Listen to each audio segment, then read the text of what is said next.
Hai, kembali lagi di pembelajaran sejarah.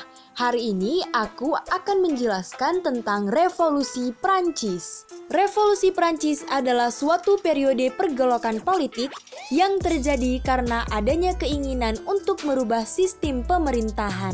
Puncaknya terjadi pada saat penyerangan penjara Bastille. Dan tahukah kalian, Prancis memiliki semboyan, yaitu Liberté, Égalité, Fraternité, yang artinya kebebasan, kesetaraan, dan persaudaraan. Latar belakang terjadinya revolusi Prancis yang pertama yaitu krisis ekonomi. Pada saat itu, Prancis mengalami paceklik atau gagal panen, sehingga Prancis tidak dapat mengumpulkan bahan makanannya dan terjadilah krisis ekonomi. 2. Lemahnya kepemimpinan Raja Louis XVI. Pada saat itu, banyak terjadi pergolakan karena berbagai faktor. Namun, bukannya meredakan masalah, Raja Louis XVI malah menunjukkan ketidakcakapannya dalam memerintah. 3. Gaya hidup mewah Ratu Antoinette. Ratu Antoinette adalah istri dari Raja Louis XVI yang memiliki kebiasaan gaya hidup yang mewah dan suka berfoya-foya. Ia seringkali menghabiskan kas negara dengan cara mengadakan pesta, sehingga hal ini memperkeruh keadaan ekonomi. 4. Berubahnya sistem pemerintahan. Adapun sistem yang dimaksud yaitu dari monarki ke republik. Proses terjadinya revolusi Prancis. Yang pertama, kekuasaan raja yang absolut.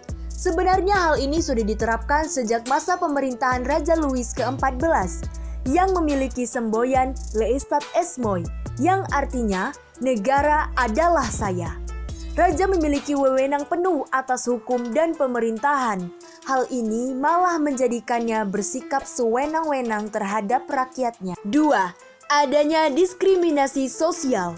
Pada saat itu Prancis membagi golongan masyarakatnya menjadi 3 golongan, yaitu agama, di mana diduduki oleh para kaum pendeta, kedua bangsawan, dan yang ketiga rakyat biasa. Penggolongan ini ternyata hanya untuk mengamankan posisi raja dengan sistem tertinggi. Sedangkan kaum borjuis dan rakyat biasa malah mendapatkan bagian terkecil dalam penguasaan tanah, tetapi harus menanggung pajak paling besar. 3. Jatuhnya perekonomian. Buruknya ekonomi Prancis yang pada saat itu mengalami paceklik, ternyata juga harus menanggung hutang akibat perang. Ditambah lagi gaya hidup yang suka berfoya-foya dan mengadakan pesta untuk kalangan atas. Jalannya revolusi. 1. Sebelum terjadinya revolusi, tepatnya pada 5 Mei 1789, Raja Louis ke-16 mengadakan sidang dengan État Généraux, yaitu perwakilan rakyat yang terdiri dari 3 golongan, kelompok agama, bangsawan, dan rakyat biasa. Tetapi sidang ini tidak membuahkan hasil sehingga dianggap gagal. 2. Pembentukan Dewan Nasional pada 14 Juni 1789. Sidang ini terjadi atas tekanan dari rakyat biasa yang tidak puas dengan État Généraux. Hasil dari sidang ini adalah dilakukannya sumpah lapangan tenis atau the tennis court oath. Sumpah lapangan tenis adalah sumpah yang diucapkan oleh orang-orang yang masih setia kepada pemerintah atau raja. 3. Akhirnya pada 14 Juli 1789, rakyat menyerbu penjara Bastille karena menentang pemerintahan raja yang absolut. Kemudian pada tahun 1791 sampai 1792 terjadi perpecahan pada golongan ketiga antara Girondin dan Montaigne, di mana Girondin adalah kelompok borjuis dan Montaigne adalah rakyat jelata. Perpecahan ini menyebabkan perselisihan dan dimenangkan oleh golongan Montaigne. 4. Adanya tuntutan eksekusi terhadap Raja Louis ke-16 pada 1793 dan terlaksana pada 21 Januari yang kemudian dilanjutkan oleh istrinya pada 6 Oktober.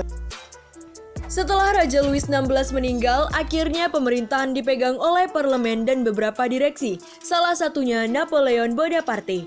Namun setelah itu Napoleon menganggap pemerintahan tidak berjalan dengan efektif, yang membuatnya melakukan coup atau merebut kekuasaan yang sah. Pada 1804, Napoleon yang berkuasa diangkat menjadi Kaisar Prancis. Namun pada saat itu juga terjadi periode diktator karena hak parlemen tidak lagi 100%. Dan ia menyebut dirinya sebagai Kaisar seumur hidup.